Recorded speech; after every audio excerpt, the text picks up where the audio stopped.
I am back for the week to do my updates for my very low calorie diet, medical weight loss management. Okay, so last week I was up and I was really bummed about it, and I said I was going to give myself the night and hopefully not do that thing where I say I'm going to give myself the night and then it carries over into the rest of the week, and then you end up emotionally eating for the rest of the week. So I did a pretty good job of keeping it to just the night. I went to dance after and kind of got out of the funk pretty quickly, so that was good. I feel like because everything is black around me, my face looks all chubby. Anyway, so I did a really good job about not letting that carry over for the rest of the week, which I'm very proud of, very happy about. And the crappy thing is that I had a bridal shower that I was planning that was going to be at my house. I was going to do all this cooking, and yeah, so we were going to have Mexican food, which I love Mexican food, and chocolate lava cakes with all kinds of dipping sauces and churros on top to kind of try and tie it in with the Mexican food theme.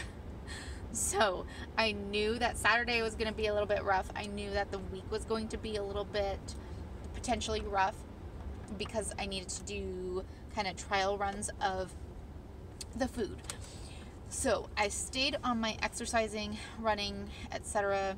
pretty well. I really have to pee. I apologize if I'm like wiggling. I told my husband up front that I needed to do some dry runs to make sure that I could make what I wanted to make the way I wanted to make them, and that he was going to have to be the tester, and that otherwise he was going to be bringing the extras into work, or they were going to be thrown away, so that I could have a little bit on Saturday but not be having a little bit every single day for the whole week, and then just have that add up into craziness. I did a really good job. I took a little bit of a bite the 2 dry runs I did just to make sure the flavor was okay, because in terms of flavor, he and I have very different tastes, and the bride and I have very similar tastes in dessert. So I wanted to make sure that it was kind of more on my palate than on his. But other than that, I didn't have a bunch of it. It just had like a bite or two. The 2 dry ones that I did really well with eating. Otherwise, I knew that I was going to be a bit higher in calories on Saturday. So what I did was I kind of fasted for the morning and then allowed myself to go a little bit more on lunch than I typically would. That worked really well, and I am back down. So 2 weeks ago I was 161.6, which was only a 0.1 loss from that previous week, and I was okay with it because it was still a loss and whatever.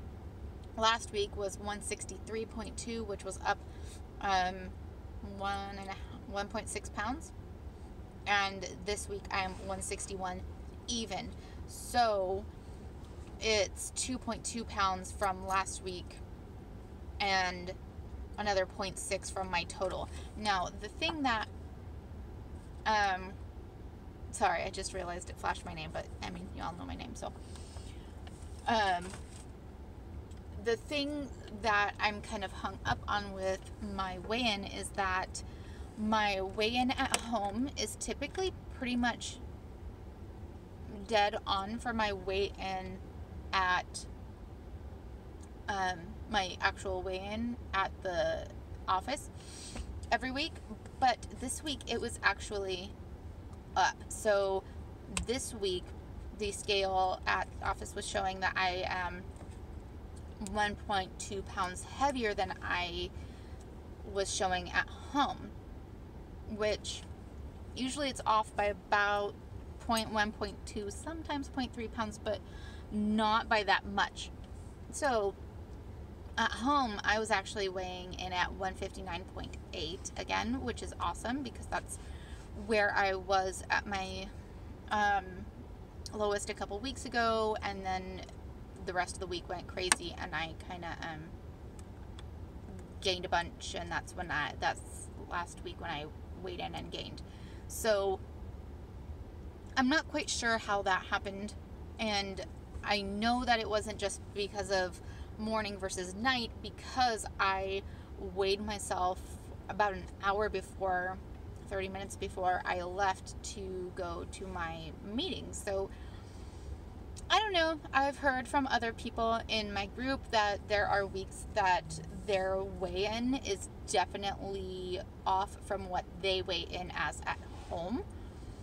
So at this point, I'm unsure whether to consider myself at 161 or at 159.8, which I know overall isn't a huge difference, but it's kind of frustrating, you know? So I have a scale that has a Bluetooth aspect, which at first I thought was going to just be ridiculous and way over technology and whatever, but I'm actually really liking it. It's a great scale, and it measures your body biometrics and all that kind of thing. And right now that is showing me 159.8. So I'm kind of going with that as what I actually weigh, and then this for my program, because that's what they have. It's kind of frustrating, but I'm still down, so that's happy about that. I am working on trying to figure out what exactly I'm going to do in terms of eating for the next couple weeks and how I'm going to go about it. I was doing keto, and my body was reacting really well to keto, and so I'm debating going back to that versus just kind of sticking with what they want me to be doing, which is 1,200 calories, versus kind of relying more on my shakes for the next couple weeks, and because I still have a bunch extra. So I'm kind of debating what I'm going to be doing in terms of the next week or so, but I'm hoping that I can have kind of another really decent or bigger weight loss week this week, so I kind of get myself back on track of where I wanted to be. But if not, I have weekly goals, and I'm going to just reset those if next week I'm not closer to where I was kind of set to be. So, and not kick myself for it and whatever else, which I would have done in the past. That is pretty much it. So, I hope you're all having a great week, and I will talk to you all later. Oh, well, no, I did. Okay, so one other thing that I did want to mention was sizes. I am down to a size 8 at this point. I started out as a size 16, but I'm having a bunch of body image issues, which I think I'll talk a little bit more about next week, because we're talking about that in our group. But you know, I obviously know that I've lost weight. I can see that I've lost weight. I can feel that I've lost weight. I obviously know because none of my old clothes fit, and I'm having to go down so many sizes, which is great. But there are a lot of things that when I look in the mirror, I don't necessarily see it. It's a weird thing, because there are definitely times where I look in the mirror and I'm like, oh, I don't have that fat roll anymore. Oh, I don't have the what I used to call my butt shelf. I don't know if anybody else would ever refer to it as that, but it's just like the pad of fat right above your butt crack that ends up looking like a shelf. I can see those things. I recognize that they're different, but I still feel like I look big at times. So it's a very weird paradox that's happening in my brain. I'll explore more with that another day, and I will talk to you all later. Bye.